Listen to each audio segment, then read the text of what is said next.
ایوار باش گهدارو تماشاوانین بویر اف ام خلقك نوش برنامه یا پیواجویا کوچ برکی آنگو مسیرت مخترب دوی برنامه ده ام بحثا سرپیهاتی چیروکا کوچ برکی سرکفتی دکن میوانی مایه و خلقی کره باجاری دربیسیه پارێزەر ڕۆژ خەلەف وێژ ئەڵمانیا مەڕەبە.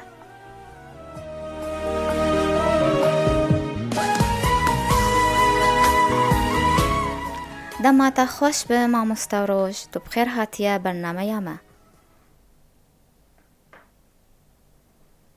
ایوار باش ایوارەوە تەوا بخێر خوشکە سلام گەلکی بخێر گەلێکی کێ خۆشم و مەمنونم ئیرۆ بە بەشداربوونە حازربوونەوە و ڕادیۆوە بەرنامەکەوە. سپاس مامۆستا. ئەوە 25 ساڵ تو دووری باژارێ خۆ دەربیستیەیە دووری ڕۆژئاوایە تو 8 ساڵی بوو ji سووری کۆچبەر بوویی چ تێبیراتەش دەربیستیەش گوندێتە ئەم هەنێکی بەحسا زارۆکتی بیرئانینتە هەڤالێنتە بکەن. سووری زارۆکتیا خۆ دەرباز کرد لە گوندێ سێبیرکە نێزیکی باژارێ دەربێسیە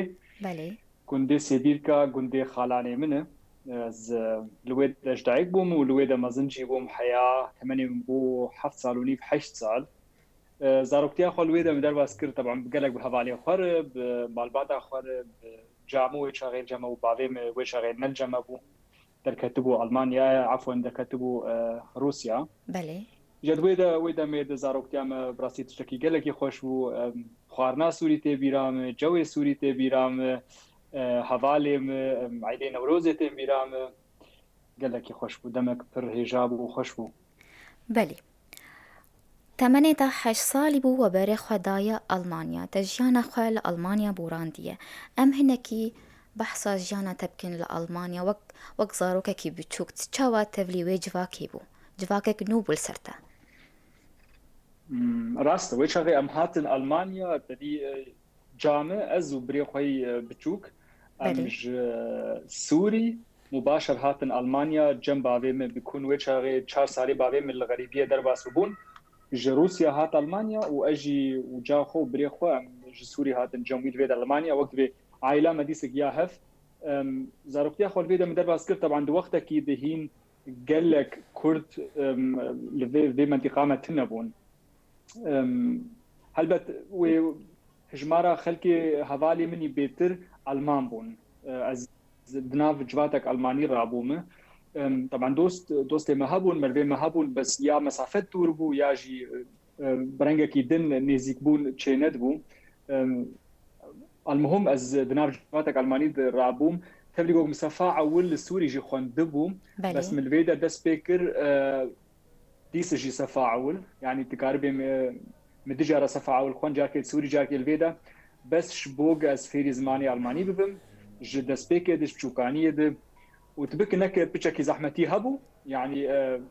جبر عليه زمان يعني تبك انك از تخون دن نكربو عليه زماني الماني ده بس وجباتك نهبو جوكي نهبو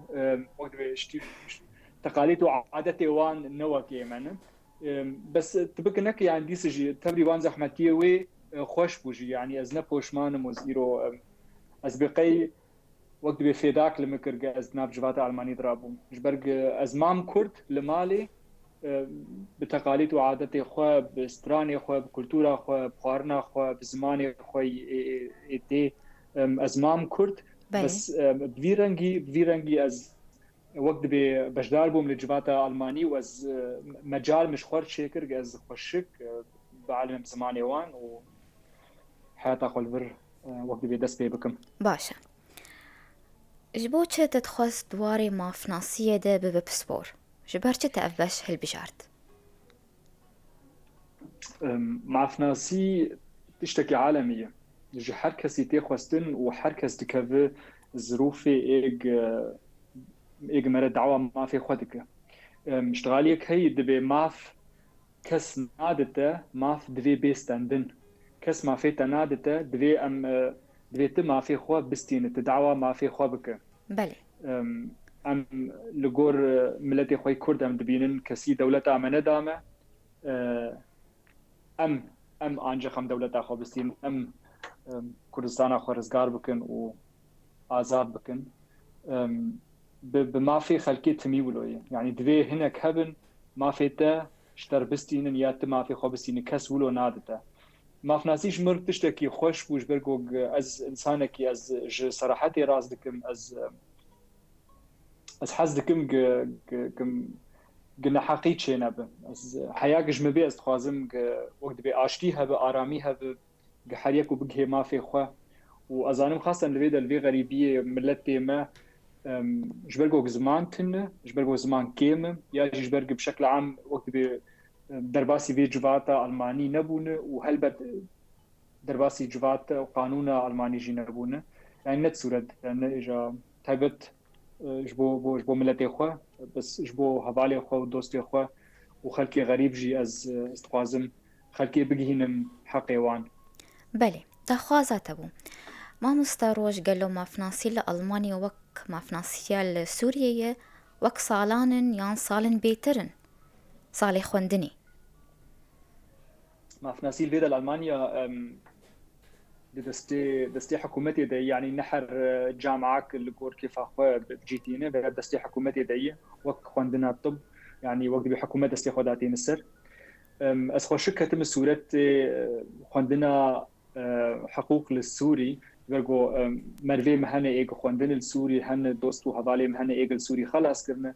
وهنجي إيج لور خلاص كرنا ولور كارجي كرنا وإيرو الفيدا الألمانيا طبعا بشكل أكيد كاردكن ساعات اوان خوش هر بيجي جوان إيج لكويدا خلاص كربن ما في نصيب شلو برنجة كي أكيد زحمتي هي و نولو بساعتي مربكي في هدفي في أرمانجي بله چه جدایی نقبا خوندنا مافناسی الالمانیا و لسوری یک جه 4 سالن و پشتر 4 ساله مرد ساله وقت لبردستی محامیه کی کار دکه حتی گو مرک کارب مکتب خو سرناوی خو وک بينما المانيا تشاويل المانيا 7 سالن خوندنا حقوق 7 سالن جبوك تقارب باريزر قاضي يانجي محامية حكومتي يعني 7 سال اشتر دبين بشتي 5 سالة شهادة دبلوم بشتي 5 سالة مرة تقدمين مرة كاري وقت بستينة وبشتي 2 سالة دنجي مرة خوندنا خبر دوام بك مرة كار بك وقت بأستا قاضي محامي يا محامية حكومتي وما أجي خلاص كر يعني عام 7 سال بون خوندنا بله وزادي ولوجي تشتكي يعني مجالك بمرهبو قام قانون أوروبي يجيبوا خوينا يعني وقت ما في ناسيا أوروبي قانون أوروبي أم ويجي بخوين أو جي بين سالبون أو جي متبرق عند تشتكي مش قيم ورزاق فكر يعني نبخ عندنا الدنيا نبقري دايبو بس وش برقي كيف عم جير هات وش برقي مديت وقت مهم يعني تشتكي بيوي نماد بقانون أوروبي تأثير كل فان دولتي أوروبا قشي يعني جمارة بتشكي كتب السورة بتشرنجي قانوني أوروبي هن وش تأثير المرة دكن والقانون دولتها دكن أكيد في داي بله ما مستات ما فناسية ألماني يعني ياسايا ألماني تخوندية وتدبيجة ياسايا أوروبيجي تخوندية قالوا وك هذن يان جداهدنا برا حردو كاجي هيا جدايد نقبة هردوك هاي يجبرقو هدف قانون أوروبي ما فناسية أوروبي جاء ألماني جداي جبرق قانون أوروبي هدف هاوي أو جوج جيانك باشتي وبارامي وباتفاق بنقضى دولتي خود شيكا وقت بيجبوق ملتي وان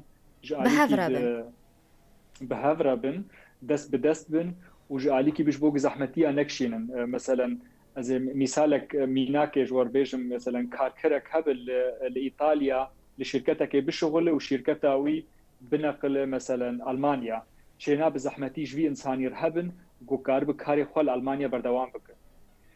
چونو هاتنا مروفا لاوروبا دبي سهل مثلا قانون مروفا محكمه اوروبا بين قراندن دبي دولتي دنجي بجيبين برنجكي بس بتشرنجي هدف دبي يكب وجا رنجي وي وقت بي رنجو دنج اجا بركي جهبدو جداي بله. وطبعا هر دولتك أوروبيجي قانوناوي هي قانوناوي أساسي هي يشبرك الدعوية داوي تمي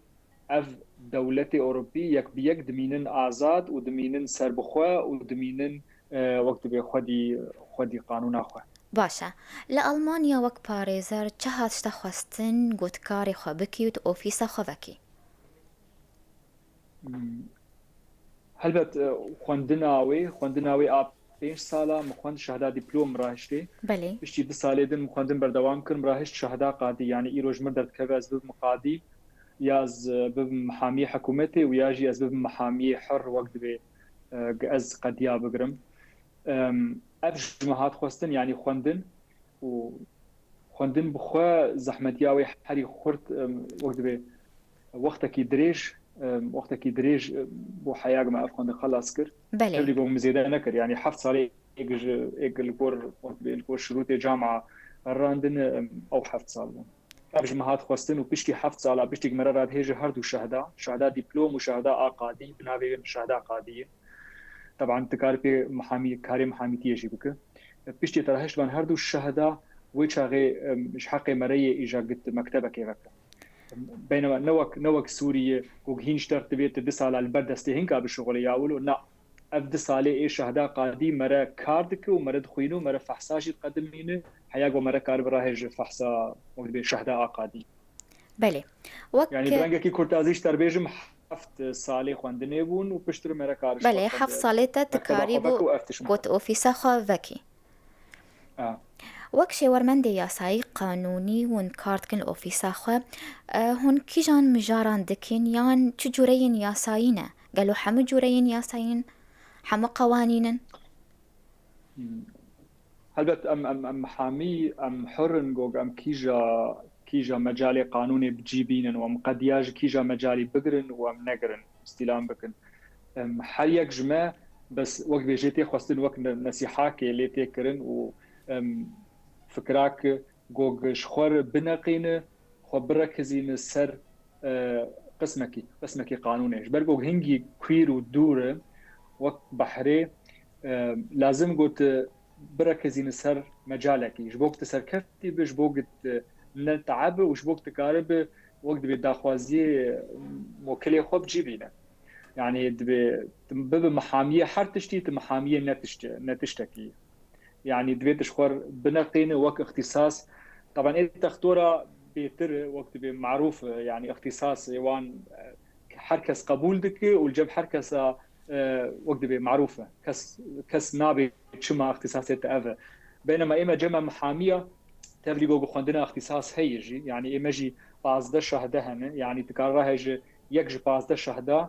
جبوت اختصاص بخوينه يعني اختصاص عقوبات قانوني عائلي قانوني وراثة قانوني إيكار قانوني شغل يعني قالك إيه لجوء إيه إقامة إيه لاجئين يعني قالك هنا إيه مبخوا مش خور كيجان هالبجارت ما قانونا عقوباتا چه مشاكل بوليس حكومة حبس لخستن دزي جريمة اف مجالي منه واف اختصاصي مخلص كري مثالي چون اشتي خوندنا خوي 7 ساله مثالك اختصاصي خوند موك باختصاصي قانون عقوبات مش بربيكي از دوی مجالي دكار دكم بس دوی مجالي از قضيات دكرم استلام دكم واز داخوازي حوالی خو دوستی خو موکلی خو از بجیتینه باشه هون دادگهن ألمانيا وەک پارێزەرێ پاراستنێ محامی دیفاع ون کاردکن دۆزên هەری بەرچاو چنە یان پرسکرێکن هەری بەرچاو پرسکرێکی هەری زەحمەت چیە ژبەرگۆ پۆلیسا دەست پێ کرد حکوومەتی دەست پێ کرد و یەک بوو ممتهم بجەریماکێدا بوليس وكاردك بهردو عليا جرك بهردو عليا كاربك تشتي صالحي تشتي ايجابي وتشتي ايه وقت بي سلبي بنار وببين جايه في انساني دي بكا اف جريمايا شي بوي تشي كريا تشي نكري وسوجدار يا نسوجدار بدا وقت بي رئيس بوليسا محامي حكومتي وقت بي بوليسا شيروفدك وكاجواردك مثلا وبتشرنجي بيتشتي اثبات بكن يانا بيشتي ويجا دعوي رادكن جه محکمه جی اجا وقت بيت كبر مسألة ده اجا دوی حالت ده مرا وك محامي وك باريزر خو همبري بوليسا دبينه ومحامي حكومة دبينه ومحكمة دبينه اجا دوی مرا جو جمالتي خواستن جو مرا محكمة قانع بك تولي جو محامي حكومة وبوليسا وان قشي همبري تسكنين وضدي تشتغلن يعني ابدي مثلا سجدار ويكدبي نق بريئة اجا اف زحمتية يعني يكجي بس زحمتية حري مزن جوج دناف جواتي دي بشكل عام ملت وك خوشك ناك هذا السورة خوشك فهمناك يا تقاربي قبولناك بچما بارزاري وك ما دفاع يكي مجرم دكن مثال ميناكي از بيجم يكي جمرة زانب انسانة كشتية بشكل عام وتمي بسؤال ايش ما دكن دبي چلو تكاره چلو توجداني خو چلو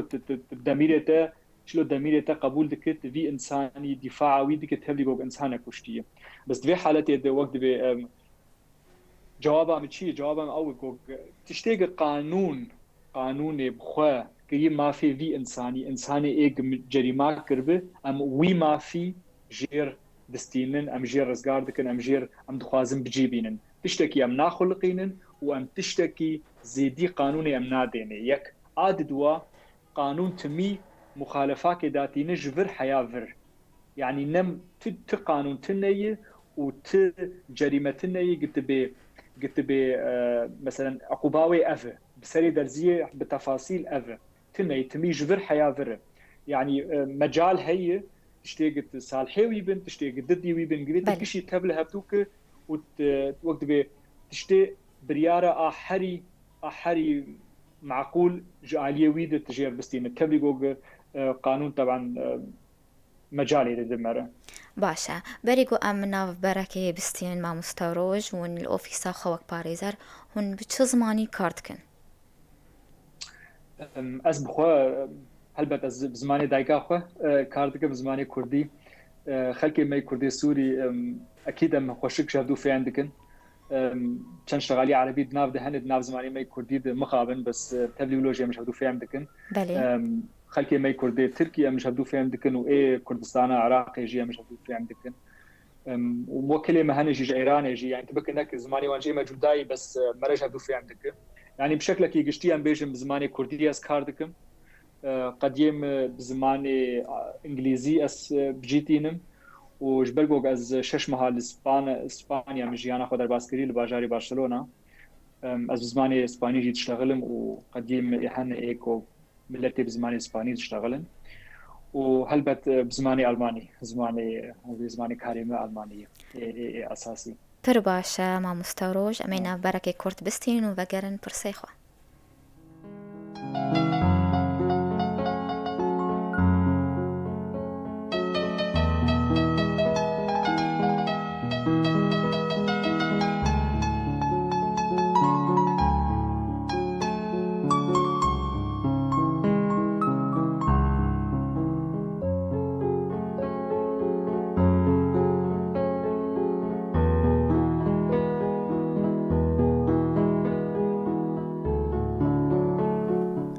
جار كدن هون بخير هاتنا گوه دارو تماشاوانين بوير اف ام دوی خلق کانوش برنامه پیوجویا کوچ برکی میوانی خلق کاما پاريزا روش خلف ج ألمانيا مريا جار كدن تبخير هاتيا ما مستروش خير خدي الوب والتماشاوانا والگوه دارا قشاب خير سلامت سپاس تبحث كر گوهن دمكي لأسبانيا مانن كاري وچوب لأسبانيا وبرچ تباري خدا بو اسبانيا خوازم تو هناكي بحث بك زمان اسباني دسبيكا من المدرسة أول جار زمان اسباني خونت 3 سال البيتا خونت وقت دما خوي بكالوريا دما شهادة بكالوريا بله زمان اسباني خونت البيتا ألمانيا يعني 3 سالة اسفيري زماني اسباني بون طبعا بأستاك نها قويسي بالانتباك هناك مدرسية يعني وقتاك زمانك يمرل دولتا جيانا خودر باس نك زحمت مرزوب زوب فيري بي زماني نابه برفيك يعني ديت لازم جاز لدولتك اسباني زمان اسباني جيانا خودر باسكم ji bo ez xweşik fêrî ziman bibim, ji bo ez karê bim sibe qediya jî vî zimanî bimeşînim. û wekû millet zanin Barcelona bajarekî alemî ye, bajarekî gelekî pêşketî û xweş û çîrok yani xwedî çîrok û dîrok jî yani bajarekî pir xweş û ji ber wilo mektebek li xwe li wê de hilbijart û ez tevlî parêzerê Spanî û yeka Almanî bûm û li wê de me karê xwe mafnasî kir di mecalê wîrasê de û di mecalê derîbê de. Qediyê me hebûn ji Almanya û qediyê me hebûn milletê Spanî bi xwe ekîd. Kîja cara gog milletê Spanî mesela mal û milkê wan li Almanya heba ya gog fêrmê wan şirketê wan li Almanya hebana yan jî eks milletê Alman ê gog kar û milkê wan li Spanya heba ew dibûn qediyê me. Yani dikarîbe bi rengekî qanûna Almanî a Spanî û a Ewropî li hevdû bicît anî û wek dibe kîja tiştêk muhim bû me ser tebiqand. باشە هەر کەس هەلبەت دزانە گوت کوردە گەلو نەرینە وانە نەرینە خەلکین ئەڵمان مامۆستێن تە لەسەر کوردا چییە وەک پارێزەرێکی سەرکەفتی زۆر سپاسە سەر بلندم و کێفخۆشم ببانگوتنێتە ez bi xwe dibînim mijiyana xwe vê de Almanya derbas kiriye bû 25 salê me ez li verim. Belê tiştêk gelekî li ber çavayê û ez bi xwe dibînim em Kurd em 100 salê din jî li vê de bin gerek daxwaziya me ew bige em bimînin Kurd di dilê xwe de. Ji ber çi ji ber gog nege Alman mere timî wek Kurda dihesibînin bes em îro Kurd li Almanya 10 sal 5 sal 25 salê me 30 salê me em li vir çi qesî em tevlî civaka wan bibin û em serkeftî bin li vê de em ji wan serkeftîtir bin em zimanê wan ji wan çêtir biaxivin timî axir şî bi şekil em nejwanin û ew wilo li me nerin eglebê wan negiş bes sê ribê wan wilo li me nerin ticarî yani çi qesî em muhawele bikin em bibin wek wan em ticarî nabin wek wan ji ber ew me qebûl nakin însanî ji xwe ev tişteya divê her kes timî bî li ber çavê xwe ji aliyê teqalîd û adetê xwe kultûra xwe musîka xwe yani divê ev tişteya li ber çava be mere vêya ji bîr neke helbet Alman çilo derin timî wê bê însanekî ki ne ji vê dewletê yî însanekî xerîb bes li vê de serkeftî bi rengê di nav civata me de wek divê serkeftî yani divê tevlî îctîmaî me bûye tevlî civata me bûye ji ber çi ji ber gelek milletê me li vê de li Almanya hene veya pirsgirêkek mezin e zimanê xwe Kurdî ji bîr dikin xweşik jî naştexilin ya nevî Erebî ya jî nevî Almanî û ticarî nabin Alman jî îja divê yekê di neqeba her du kursiya de dikevin erdê de ne li ser vê kursiyê rûdinê ne ser vê kursiyê rûdinê îja yani ji bo me ev tişteya wilo gelkî balkêş bû ez pê hesiyam timî wê Alman li me re binerin em însanekî em Kurdin em Tirkin em Erebin bes wek dibe em me jiyana xwe li vê de qedand me derbas kir bêyî mişkile bêyî pirsgirêk û em Kurd bi xwe navê me wek dibe bela bû bi piştî şerê Daeş piştî ev şerê Sûrî çêbû milletê Kurd wek milletekî qehreman û dilê xurt û dilekî egît hat naskirin tiştekî pir xweş bû bes ez bi xwe bêtir jî û zedî wilo wek dibe serbilindim û kêfxweşim gog milletê me Kurd xwe bide naskirin li vê dewletê diriya xwendinê ne diriya tiştekî din re diriya xwendinê re bera milletê me bibin textor parêzer mühendis bera serkeftî bin bera ne mihtacî hikûmetê bin û bera milletekî serbilind be û serbixwe be باشە heta gog dewleta me بۆ دەما من مەر ئالیکار بە هەنێک پرسێ من دەن هەنن مامۆستا ڕۆژ گرنگترین میژار گوت وەک پارێزەر پێرابوویە ji بۆ کوردێکی سوژدار چ بوو و ئەم بێژن پرسکرێکین کووردا چنە بسكريكي كردا هن وك حم ملتي هن وك ملتي ألمان وك ملتي ترك وعرب وك تجي إكل بيدا جانا خدر بازدك بشكل كي قشتي يعني شقد ياق الجمع كردا تشيبوي أكيد الجم ألمان أجي تشيبوي تشتي وقت قد ياك قلكي مت سر مدرباس بو آگوگ زلامكي كرد بيركا خو كشت بيركا خو كشت جبر گوف پشتی گوگ هاتن جسوری هاتن آلمانیا بله پشتی سالا عولو درواس سیا پرسکری که وان مالباتی چه بون مقد به هنا کی لخستن چه بو خبر چه بون پلیس کتن مسئله ده خاينتي كت مسئله ده شر چه بو سر زاروکا او دقحره كيد زلام بيركا خو كشت و سه زاروک مان طبعا از لگور کاری خو لگور از خلکید بینم اگد حبسات رو نشتینه تو کستنه گو ایرو سر بلند و کیف خوش پشتی گجریما کریه هر کس پوشمانه جبرگ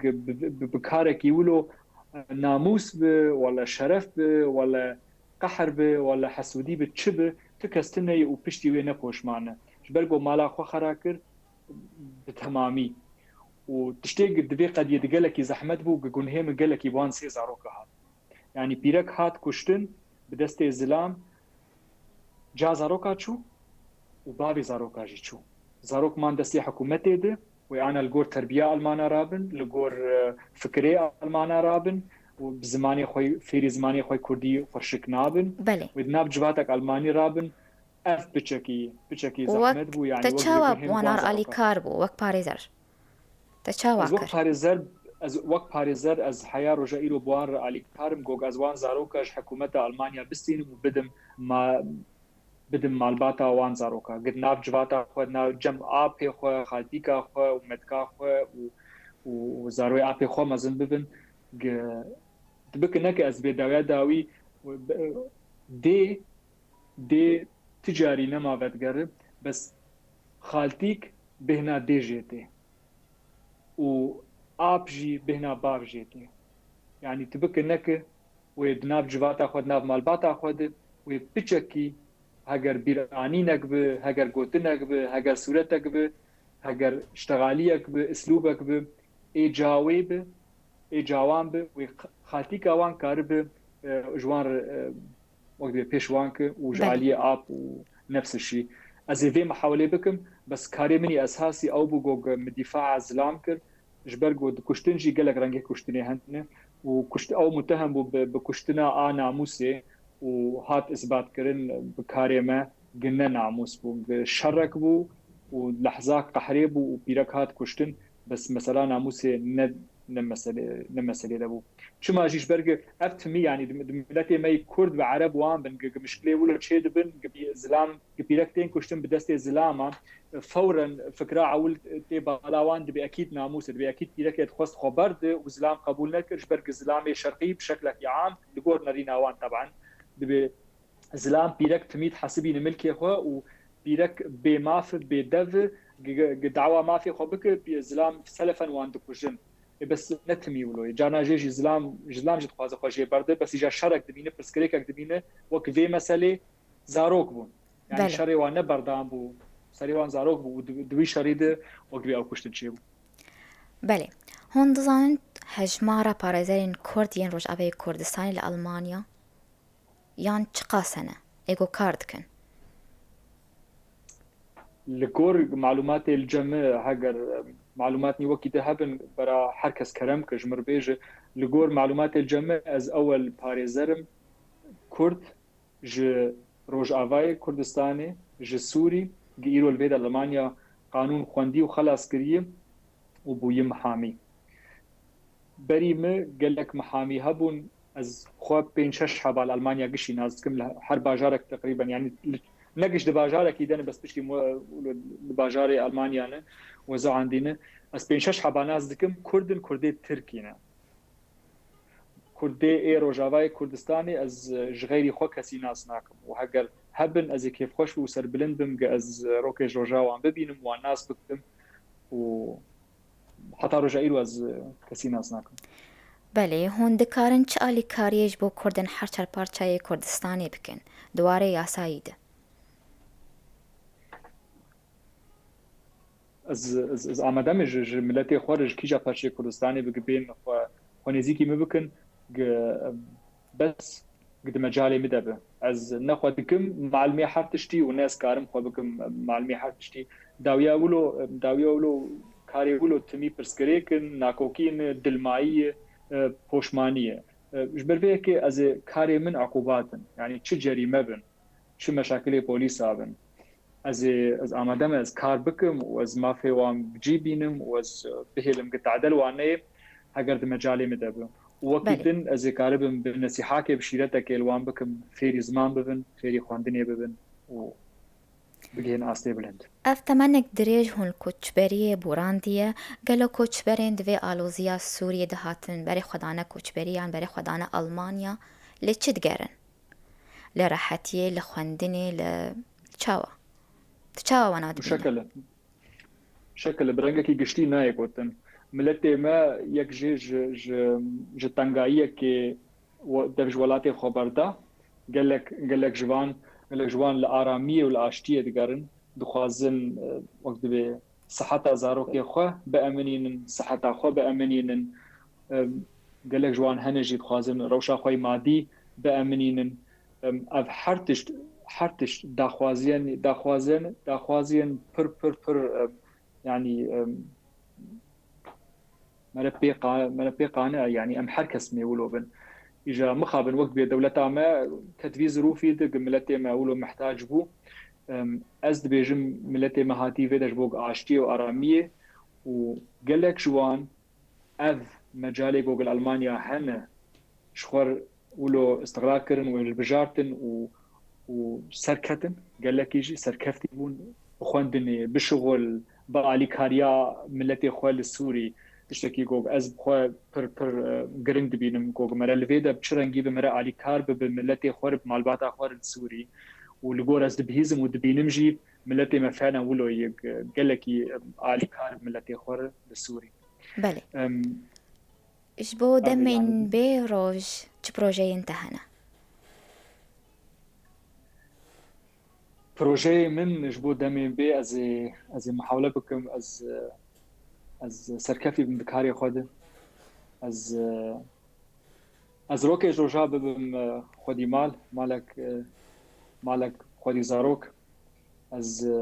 جیانا خلوی درباس کم از صحتا خو و مالباتا خود خوازم از صحتا ملت کرد خوازم از پروژه منی مولو تایبت کاری من وکی ده تشتکی مولو تنهی گاز بیجم از نه پروژه داخوازی من خونا من وقت ملتکی سرکفتی ملتکی پیشکتی از ببینم ملتکی کرد و داوی پشتی دمک نزیک بخیر و سلامت ملتکی آزاد ملتکی سربلند بله وك خورتكي سركفتي باريزاركي سركفتي هون تشيرة تالوان جوانين كرد ين بري خدانا كوچ بريه هون تشيرة تالوان دكن جواني مي كرد مستقبلي من باشا روجا من يعني ام محتاج جواني خوي الفيدن والسوري جين هيفيه مدواندن باشا روجا خو وآمه خوش وقش بكن شيرتي ملوانن جوج فيري زماني ألماني ببن فيري زماني إنجليزي ببن ويانجي أو دولتي إيكو إيرو جيانا خلي درباز كن هجر نمسا بسويسرا بألماني مقدبي أو شيء بحسب ألماني يجي السويد شو دولة فيري زمان ببن وحياق مجال هذا حياق مجال هذا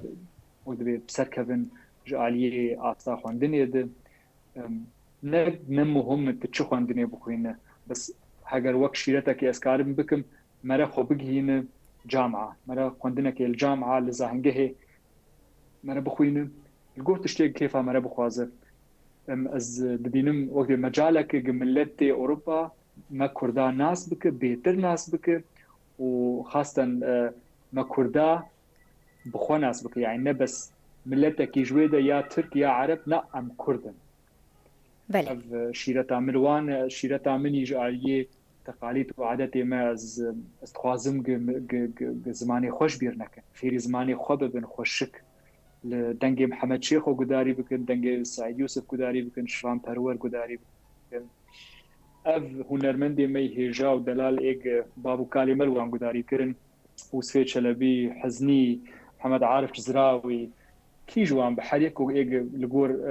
كيف أخوالوان قداري بك مرل سراني شوان پرور ومحمد شيخ قداري بك مرا فيري كولتور وزماني كردي دبه هل بات أزانم زماني محمد شيخ وقال لك زحمة السراني ويد بس مثلا إيه سعيد يوسف ما نمر سعيد قاباري مرا دنجيوان قداري بك مرا وقت بي اف تشتكي خوي كرد ام بباريز بله گوتنك تهب ما مستروج ام بي خلقه خوب داوي بكن سپاس دکم سپاسیاتا دکم خوشکامنی هجا سپاسیات هماشوان گهداری مدکم از سرکفتنی جتر دخوازم ج حوالی تا و دوستی تا ایگل دورا تا کار دکن ایگل بخیروان اف برنامه تا بجیته از سلاوا دکم لخورد و قیزه کرد لدي دايكو بافي كرد الحر شاي برشي كردستاني والدولة ألمانيا وأوروبا وأز